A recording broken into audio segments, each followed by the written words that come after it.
Hello and welcome back to Watching Brief for the week of the 21st of February 2022. I am joined as ever by my co-host Mr. Andy Brockman, who has, it seems, had an oncoming invasion of his own overnight. Of course, we're recording on the morning that Russians have moved into the Ukraine, and it seems that Andy is on the verge of losing his voice to a viral insurgency. Thank you. Yes, not that my small problems here are anything like our European friends in Ukraine are facing this morning. But anyway, let's get on with it. Yeah. Yes, regardless of the context, our Watching Brief continues. And this week we have split the Watching Brief into a series of things to keep an eye on. Lots of honourable mentions. It seems to be a week when, or a couple of weeks rather, when news has been ramping up in the archaeological world, presumably because we're starting to approach people thinking about digging season, this kind of thing. So stuff to keep an eye on. And then we want to talk a little bit about the impact of the stormy weather that we've had, particularly here in the UK, on archaeology, archaeologists, and in some cases even revealing archaeology as well. But we'll come to that in due course. So I suppose to kick us off, Mr. Brockman, as your voice permits, what are the headlines that we want to encourage people to check out and keep an eye on, because we're likely to visit them in some form in the not too distant future? Yeah, I'll start with the what's probably the most consequential, in case I collapse in a sort of snivelling, spluttering, voiceless heap by the end of this.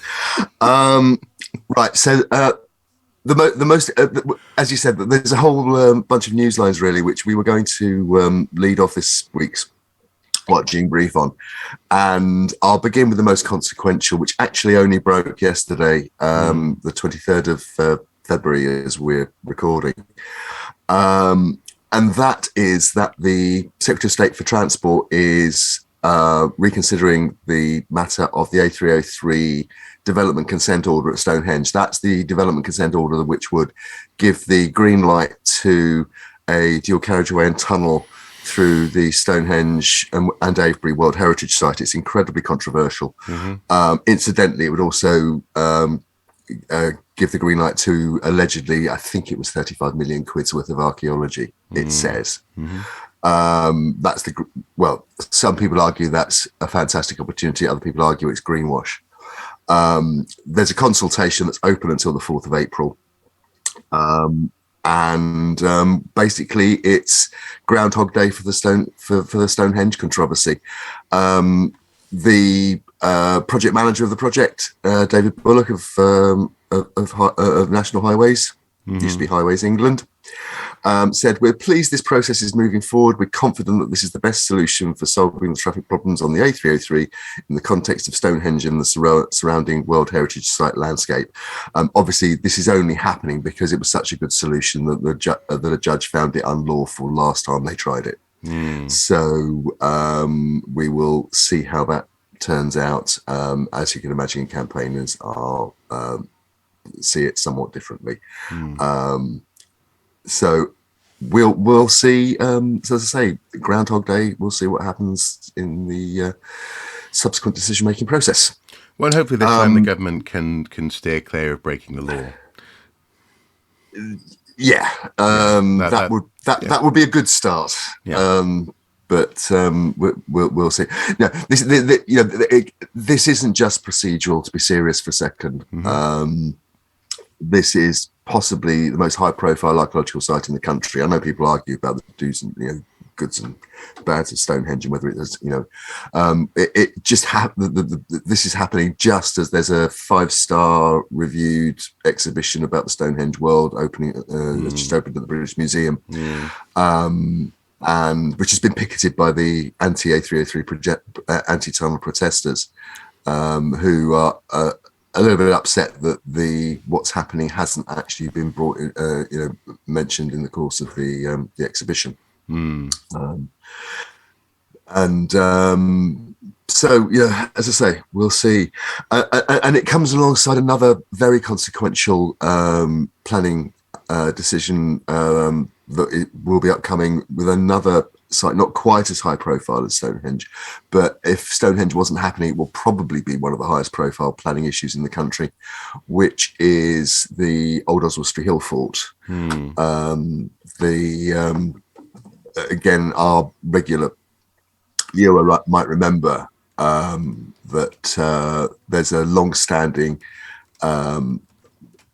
plan to build houses in the immediate environs of old Oswestry Hillfort on the Welsh borders, possibly one of the most important late pre-Roman Iron Age Hillfort sites in the UK. And it's a wonderful site to visit. I've been there myself. It's a spectacular site. It's on the edge of the town of Old Oswestry. The development plan calls for houses, as development plans do across much of the country, and the planning, it's gone to planning before. Plans have been withdrawn for various reasons. A revised plan has just been resubmitted by a developer called Galliers Homes, and again, it's Groundhog Day for that particular planning application as well. Yeah.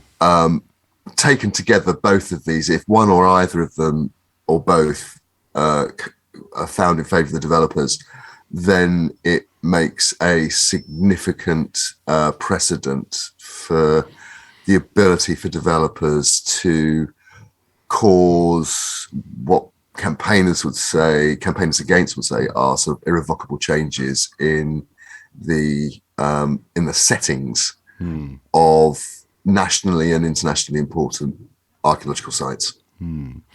Well, and absolutely, but also as well, I suppose it's worthwhile just slipping in here the link that did make the list and then wasn't on the list, but I think should be on the list, given what you've just said, and that is news from in and around Fountains Abbey, where the headline is Fountains Abbey Ripon Homes plan approved near World Heritage Site. Now, this is 5 kilometres, around 3 miles away from Fountains Abbey, a ruined abbey that was a victim of King Henry VIII's machinations and was shut down accordingly. But it's been judged a substantial intrusion into the open countryside, the plan to build 400 homes, even that far from the site. Now, it could be that local people are trying to connect the two because they don't like the idea of the homes being built. But the very fact that this connection is being made makes it less and less of a problem to think of building and heritage sites in close proximity. So it's in the water, it's in the air, and these two instances, Stonehenge and Oswestry, have come back around. I suppose a question there though would be: can any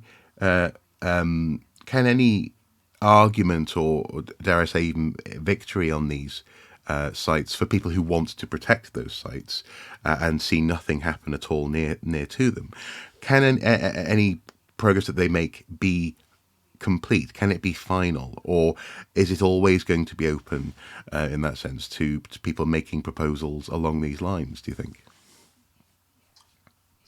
Look, even if a site has the highest form of protection, and Stonehenge Avebury is a World Heritage Site, it's about as protected as it can get in many respects, in terms of, this is an international treaty we're talking about here, that the British government has signed up to. It's an international obligation that the British government has signed up to recognise these sites as being of outstanding international importance. And yet it's possible to argue that national infrastructure, bunging a dual carriageway across that particular site, greenfield in that particular site, is a legitimate response to a perceived national transport issue. So look, we're always saying archaeologists aren't anti-development, and they're not. Most of archaeological work comes from controlled development as a planning condition, as a mitigation, as it stands at the moment anyway in the UK. There is at the moment huge pressure to build more houses. That is often unpopular locally, for often for very good reasons. For example, developers are accused, for example, of planting 400 new homes but no new GP practice and no new school, but thus putting pressure on the local services, plus the extra cars on the local roads, which you get, and developers are prone to go for greenfield because it's easier and cheaper to build on them, and new build gets VAT advantages which retrofit doesn't. We've talked about all these things before. It just so happens that this week we've got these major issues that people need to keep an eye on, and I would say, we're putting the links below if you have strong feelings about this. And I have to say, if you have strong feelings either way, because it's perfectly legitimate, and it is the case that archaeologists, for example, say that we're part of the process. We're legitimately part of the process. We're not taking sides. We're there to mitigate for the good of everybody. And with Stonehenge in particular, because of where the excavations are happening, the work that's already been done. There are huge advantages for archaeology. The argument is about whether the advantages for archaeology are actually, an advantage for everybody else, and whether the scheme should be going ahead in the form that it is, where the government proposes. But take part, respond to the consultations, and we'll report in due course what happens. Yes, yeah. Well, in order to save your voice, I'll just briefly go over. Excuse me. As if on cue. Sorry, on cue. Yeah. Excuse me. To be fair, I was here, folks, on Thursday, Friday last week. I could scarcely talk without coughing, so it's going around. And this weekend, completely unironically, Mrs. Soup at one point said, "Just take me to Dignitas." She was so miserable. So yeah, it's definitely going around. But just to save your voice a little bit, there are more headlines to look at below, but just a couple of the ones that we're highlighting as things to keep an eye on. Illegal metal detecting at a protected Roman fort. This is an Antonine site, which Antonine wall site. Sorry, I should say, which. There's been seemingly illegal metal detecting on, but some people in the metal detecting community are suggesting that these are false flags, that these are actually sites where people have been camping, not where metal detecting has happened. It's just another little piece of that ongoing conversation surrounding metal detectorists, the broader community, and how I suppose we negotiate and monitor access to our shared heritage. There's the deadline to register England's footpaths that has been cancelled after public access campaign.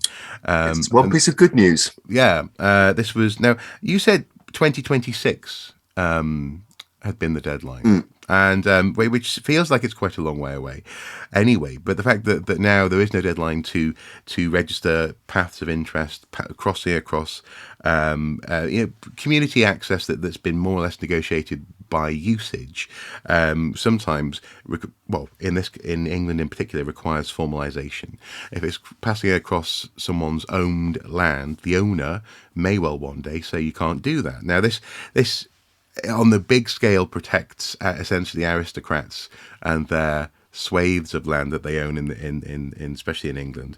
But on a smaller scale, I think, as Andy was saying to me yesterday, sometimes it can be as simple as an alleyway between two buildings where the property boundary maybe is on one side of that alleyway.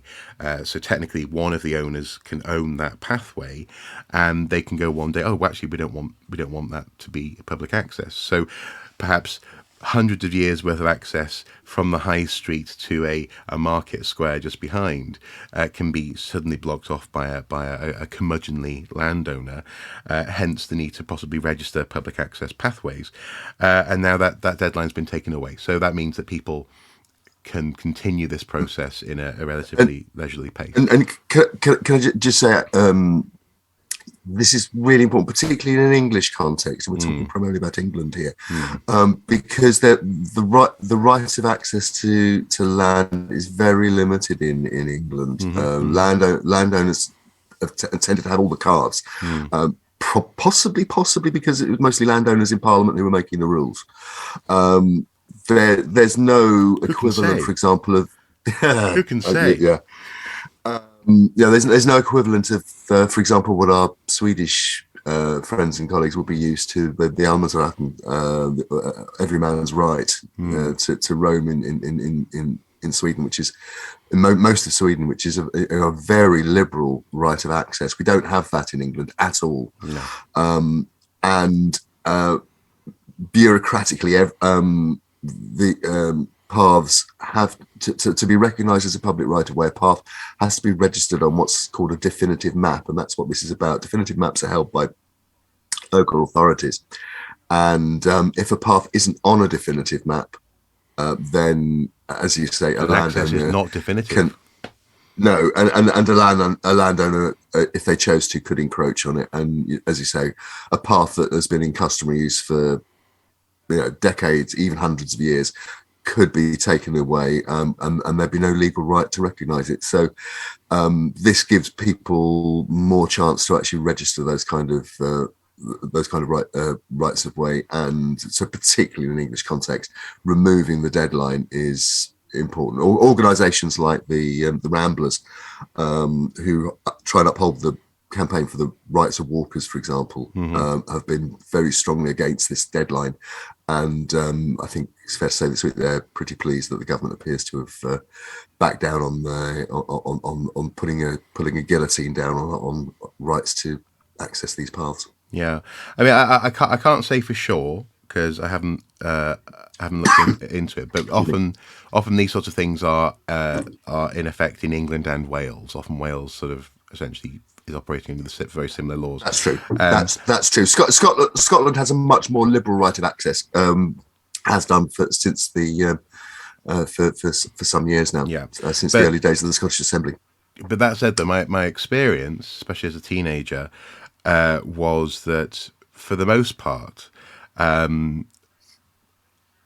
old pathways and walks that as long as people respected, especially sheep, for example, where I grew up, and didn't aggravate them, access was often okay, and you just kind of came to understand. Yeah, so in England and Wales, often there'll be a little green arrow that points. This is a pathway. You can use this pathway, and it's interesting that often this is just by the grace of the farmer's goodwill. Especially if it's farmland, for example. Anybody of a certain age, including me, will be very familiar with a character in Viz comic called Farmer Palmer, whose catchphrase is "Get off my land." Exactly. Yes. Yeah. Shoots first, asks questions later. Yeah. Exactly. But it's a horrible cliche. But as with a lot of cliches, there's a grain of truth for some landowners at the foot of it. I mean, we've had cases of public footpaths being blocked by piles of old fridges, for example, with landowners trying to keep people off the land, even on the existing rights of way that are on definitive maps. Yeah, but I suppose what I was going to say was that you sort of, as a meanderer, as I often would go up and down the Vale of Clwyd and onto the hill ranges there, you kind of come to learn where you can and can't go. But a map like this makes it formal as opposed to an informal sort of ongoing agreement. Yeah, absolutely. So what else do you want to mention, given your sore throat, Andy? Is there anything else that you simply have to get off your chest, apart from obviously all the phlegm? Thank you very much.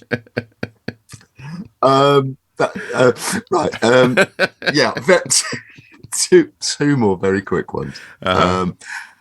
One is the 20th Century Society is concerned about a project at the University of East Anglia which would make major changes to what's called the Lasdun Wall. It's one of the buildings, a 20th century brutalist building by Sir Denis Lasdun, one of Britain's greatest architects of the period, most significant architects of the period, the man who designed the National Theatre on the South Bank. He also designed what's called the Lasdun Wall for the University of East Anglia at Norwich in 1968. It's described as a ziggurat. For people who are familiar with the ancient ziggurats of the ancient Middle East, but in concrete, the university wants to make major changes to it. The site is grade 2 listed. The buildings are grade 2 listed. It's another planning row. but this time about how much are major works by major architects valued in the modern world. Mm-hmm. And the second point, it comes alongside the loss of much brutalist architecture and rows over other sites of the kind, for example, like the Students' Union building at Durham University, which we've discussed many times on Watching Brief, and I know you have strong opinions about. I don't have opinions. So I have lived experience that the building is rubbish. It's actively, it may be concrete and beautiful, but it's genuinely not a good thing to live in. But anyway, go on. The thing is, it's a composition in the landscape just as much as Stonehenge is. So the argument is about how much we value. Yeah, but Stonehenge doesn't damage your shins when you're drunk.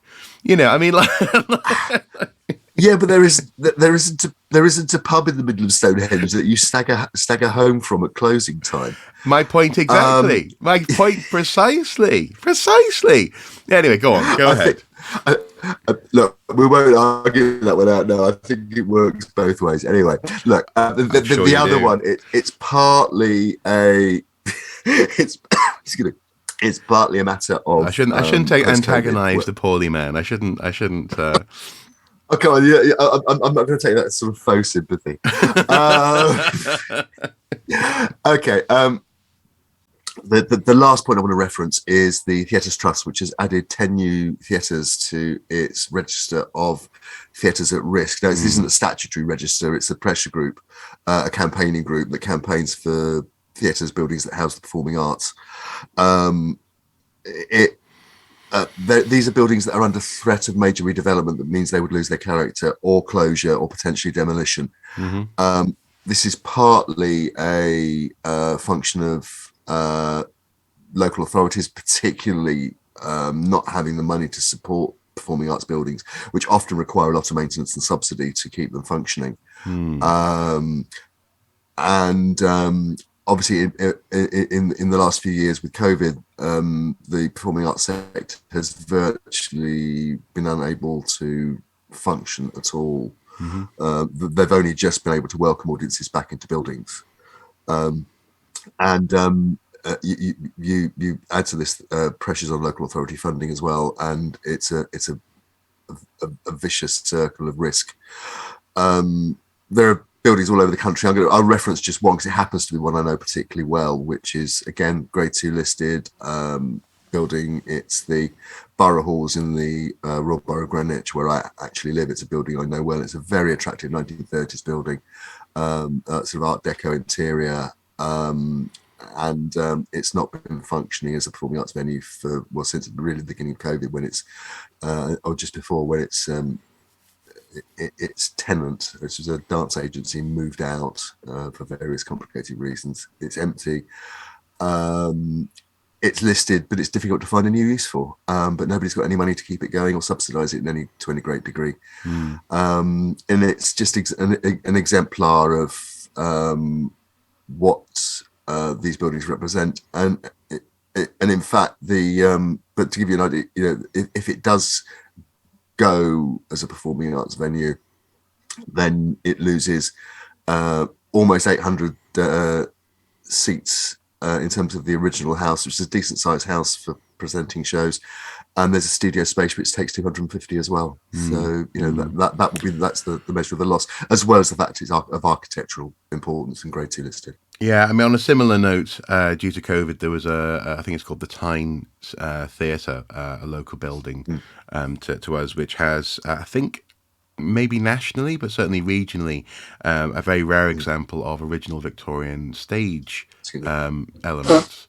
So things like machinery to move backgrounds and to create various dramatic effects. The building had to shut down due to COVID, and it can't be used for anything else. It's listed. The structure is what it is, and that machinery is there. If people aren't using it, it will fall into disrepair. So it's which is part of the problem. As I was saying, these buildings do require maintenance, and I've worked in buildings which have stage machinery. I used in a previous life, I worked in theatre, technical on the technical side of theatre, and So yeah, I'm very familiar with those kind of problems, and they do take a lot of maintenance, a lot of TLC. Yeah, yeah. Obviously, that they give back immensely to local communities when they are able to function properly, and that's why their loss, and the Theatres Trust will say that's why their loss will be such an avoidable tragedy for local communities. Yes, absolutely. So now we come to the aspect of the past couple of weeks I think that's been most present in our lives, really. And this has been hinted at, obviously, in the title for this video, and also in the special effect on the in and out for this week's watching brief that I simply couldn't resist using that bit of green screen technology to imply stormy weather. It has been very windy, has it not, Mr. Brockman? It has, and far be it from the English in particular to avoid that particular cultural stereotype that we're always talking about the weather. There has been good reason to. For example, down here in London, we had our, I think first ever since they introduced the system, red weather warning issued by the Meteorological Office earlier this week for high winds. And in fact, it was pretty serious. Just down the road and around the corner from where I'm talking now, a motorist was lucky that the tree that fell down in front of the car fell across the bonnet and not across him. So, you know, it was serious, and some people did die. So, you know, that is the background. And I know severe weather events in other parts of the world are far more destructive. They are, but also, frankly, in other parts of the country. So it's been interesting. Yes. It's been interesting as an observer in the northeast of England, and also obviously not too far from the east coast of Scotland, that we've been having storms of that magnitude for months now, if not certainly weeks, if not months. There was Storm Arwen back in November. There's been Malik, Dudley, Barra was one as well. Most of those had red weather warning elements and unfortunately led to fatalities as well. Essentially, we're talking about hurricane force winds.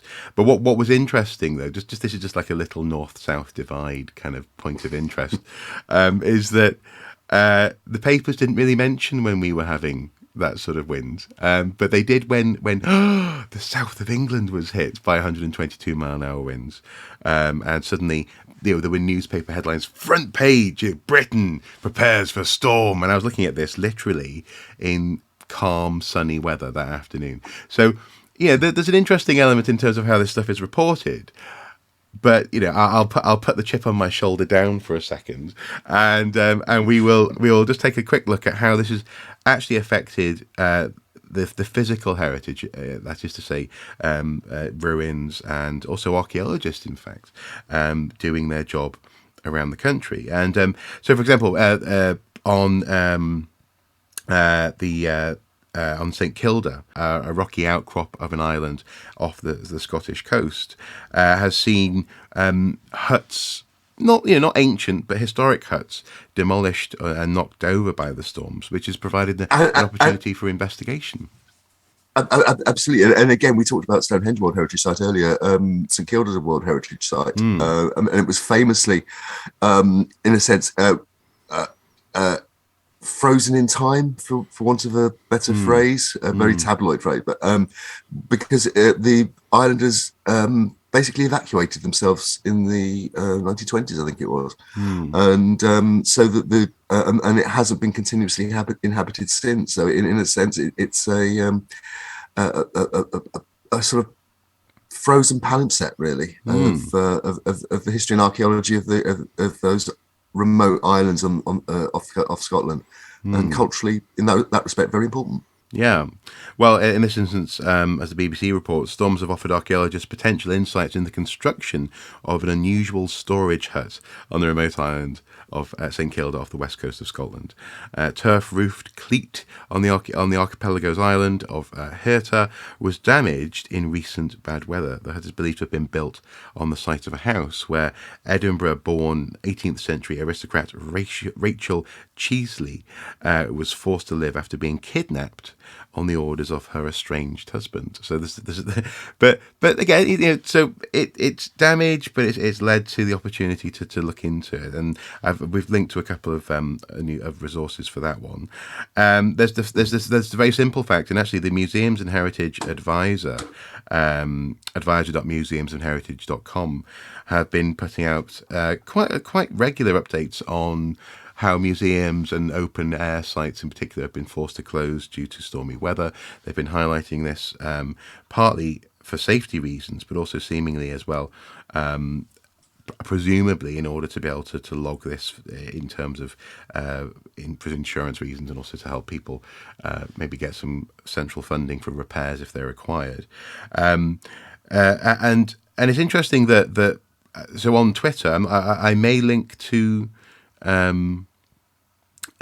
this conversation, or I may not, depending if I can find it, or if the conversation seems to be one that I mean, I suppose it is public, but you know what I mean. I'll see if it's worthwhile linking to.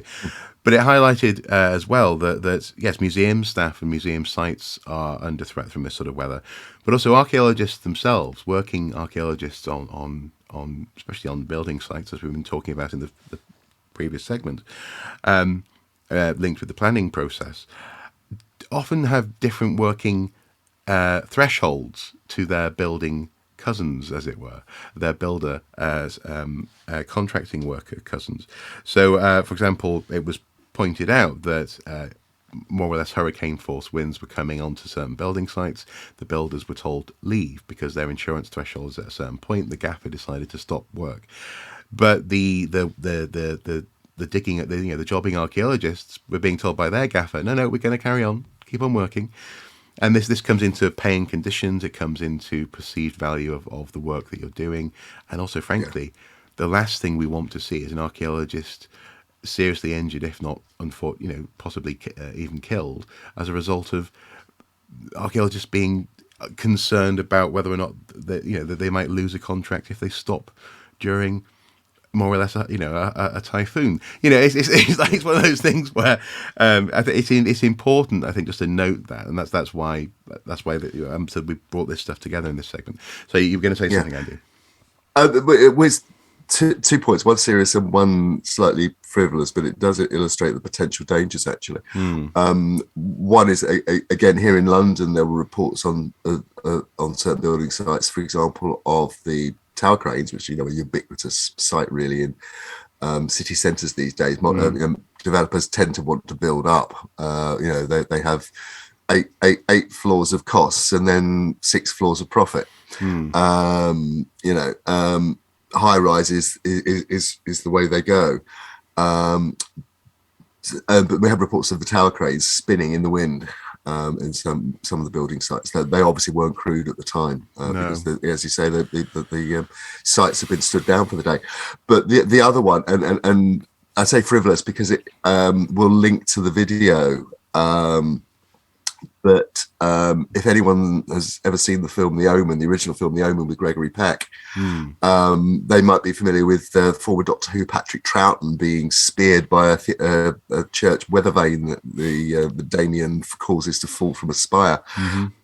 We actually had a moment like that caught on video during the storm. The top of the spire of St Thomas's Church in Wells, which is again a listed 19th century church, was blown off in the storm. It was caught on video, and the video went viral. This thing sort of arrowing down into the churchyard. Unfortunately, nobody was injured. But it just went to show that the violence of the wind, but also that's now a conservation problem because that's a listed building that's been damaged. And it's not the only one that was damaged in the course of the storms in the last few weeks. No, it's funny. I could almost hear the sort of the ominous choral music when I saw the footage. Yes. So they go, no, but obviously they didn't. No one was killed. No one was injured. It damaged the tarmac pavement in the graveyard. and itself in the falling, so they need a new top to the spire. Well, exactly. Yes. In addition to damage, we've also seen archaeology literally being uncovered. So, for example, the Chronicle live.co.uk, local newspaper for me in the northeast of England. Recent storms uncovered first find of the year at Northumberland Roman site. An altar which is thought to date back to the 3rd century AD was uncovered at Vindolanda when workers were removing a tree which had fallen across a stream. They cannot but trip over Roman archaeology at Vindolanda, and they are nothing if not canny about telling the world about it as well. So I've got a slight sort of really, they always seem to find something spectacular or interesting, or a way of reporting it that's interesting at Vindolanda, don't they? But stormy weather. There's nothing wrong with being good at PR. No, not at all. Not at all. No, not at all. And finally, on this note of sites and how they relate in the long term to the weather, there's a couple of reports from I think it's Historic Scotland, who are saying the Historic Environment Scotland, who are saying that in certain places they're going to have to more or less have a managed decline plan for ruins and sites as they come under increasingly strong winds, warm, wet winters, hot, dry summers that affect and alter, for example, the composition of mortar at ruins, and they can, in many cases, become risk and danger to life, falling masonry, for example. At Stirling, for example, Stirling. I sounded like a BBC news reporter saying Belfast then for a second. Here we are at Belfast. In Stirling, a hands-off approach to the preservation of some historic structures in the Stirling area could be adopted by Historic Environment Scotland. The body charged with protecting Scotland's historic buildings is currently looking at the criteria it could use to identify sites across the whole country, in fact, that could be left to manage decline. According to HES, a combination of climate change, damage caused by rocketing visitor numbers, and also natural aging of sites, because of course these sites aren't fixed in time, they're not frozen, despite the Pompeii narrative that somehow we live in the present and everything in the past is just somehow preserved in aspic. It's not. It's subject to aging and weathering, and it continues to exist, and existence brings with it, well, as Andy is demonstrating, increasing frailty. So much. Hey, like I say, I agree with you. Age does bring increasing frailty. I'll vouch for that. Yes, God. Look, can I make one point about this? And it is actually, I know it might break the habit of a lifetime, but an increasingly long and frail one. No, it's a serious point. Yeah. I think we have to be a little bit careful here in that the factor that they didn't mention was also an increasing squeeze on budgets. Yes. Yeah. Because anything is mitigatable if you throw enough money at it. Yeah. You can have as it happens with the National Trust, you can have a house gutted by a fire, and 10 years later it's standing there apparently as it was as a facsimile, because they basically threw money at the Uppark Park in Sussex. Yeah. So to take those. To take a windy analogy, take those kites that have been flown with a pinch of salt, because one of the reasons they'll be mentioning things like managed decline is it will they will be thinking possibly that it will scare some people into saying, wait a minute, we can't lose these sites, we need to put money into their conservation. Yeah. Well, that is part of it, and actually, it should be pointed out here that while HES is currently carrying out surveys on more than 200 of its properties, including in this instance Stirling District's Doon Castle, the city's Marc, Mars Walk, Argyle's Lodging and Stirling Castle are not part of these assessments. Director of Conservation at Historic Environment Scotland, David Mitchell, told the national newspaper last week, everything decays. I love it. That's a brilliant. I love that everything decays, but we are fighting against the ravages of time. In some instances, we'll have to let some stuff go. But clearly, the very fact that some stuff is not being surveyed means that they, as you say, it's all about what's available to look after it. And so clearly, Stirling Castle must be seen as something which is always going to have a budget. People are going to want to visit it, and it's going to be looked after. So maybe it is kite flying for budgetary reasons potentially. Yeah. Yeah, and there's another thing that people need to keep an eye on as well, which is that modern. You mentioned insurance earlier in connection with archaeological sites and building sites and so on, but obviously landowners have a legal responsibility that people are safe on their land. They're not allowed to behave recklessly. No. And so, for example, if managed decline means basically if you walk up to X ruined castle, bit of X ruined castle can fall on your head. That would not be good news for a landlord, and particularly for their insurance. And not to mention you, if you sue them. So you might find, for example, that places where there are access now, the fences go up for safety reasons. Yeah. Quote, end quote. Well, but also crucially, as I experienced recently, with a project in South Shields, councils are nothing if not, especially councils, are nothing if not litigation cautious. So very risk averse. Yeah. Very, very risk averse. Understandably. Understandably, but almost to the point of ridiculousnly. So there may well be sites that actually are probably relatively safe, but there's a 0.5% chance of danger, and so the fence will go up. And also, don't forget, there's also issues of conservation fashion here. Whereas in the 19th century, for example, a picturesque ruin, or early 20th century, a picturesque ruin like the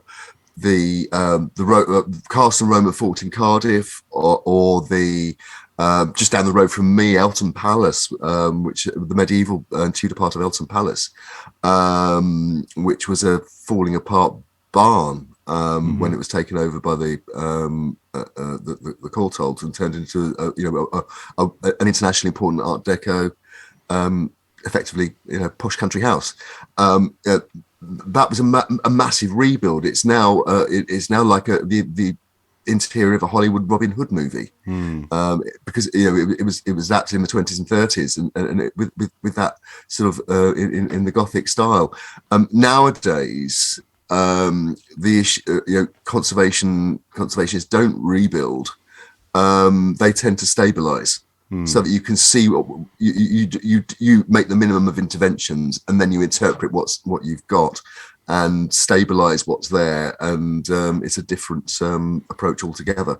It's sort of closer to preservation on that spectrum than it is. That's right. Yeah, conservation. Because it's interesting actually. If I could recommend anything, actually, maybe to you this afternoon, if you can tear your eyes away from the news channels, there's a wonderful YouTube channel by was it Baumgartner Restorations, where he will go through tremendously careful restoration and conservation of paintings to different levels. Sometimes it's a full, they want it to look new. Sometimes it's just a case of just stop the paint falling off. But this is where. But there's a whole level below that in terms of intervention, which is just preserve literally the damage. Just halt any further damage, as opposed to So this a whole spectrum. I find that fascinating, and it's very relaxing. So if you that's my recommendation: hot toddy and watch painting restoration videos. Also, as well, we're linking below to a news story about a dinosaur fossil found on the Yorkshire coast due to storms. I mean, we don't do dinosaurs. It's whatever. No. It's another interesting scientific discovery because of storms. So we thought we'd link to it there. But we're also linking to possibly the most important archaeological article of the week. We are. Yes, from The Onion. Yeah. It's from The Onion, indeed. It's our link of the week. Do check it out. Archaeologists discover... what was the phrasing, Andy? It's actually... Well, people will be familiar with The Onion as a very important journal of record. Yes. This is an article that was published a few weeks ago. Basically, the title says it all, really. Archaeologists discover more old shit that sucks. Yeah. Mm. I do urge people to read it because it says a huge amount about the public perception of archaeology, certainly by the editorial team at The Onion, but also in a serious point. I think there's an underlying serious point about why we do what we do, and maybe we should interpret it a little bit better and have a little bit more of a, don't just do it to tick the boxes, do it because it's actually important. Yeah. Well, and this relates back a couple of episodes to that paper that was put out about the state of archaeology in the UK, and this question of do differing shades of mud in a field really matter? It was an interesting question to ask in that paper, and I think The Onion's asking the same question in a slightly different way.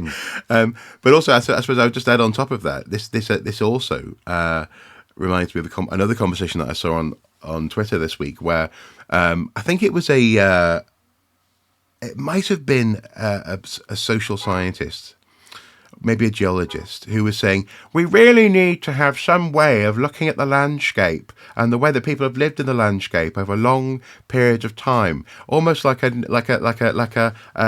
quilt, a sort of a tapestry that's unfolded. And at that point, lots of people... Imagine if there was a group of people that could actually do that routinely. It would be fantastic. I know, people whose job it is to understand the development of human habitation in the landscape over vast swathes of time, the longue durée. I mean, imagine that. Imagine such a thing. I think it all boils down to, as you say, archaeologists historically haven't been great at actually saying and describing what, why, and why it's important that archaeology happens the way that it happens.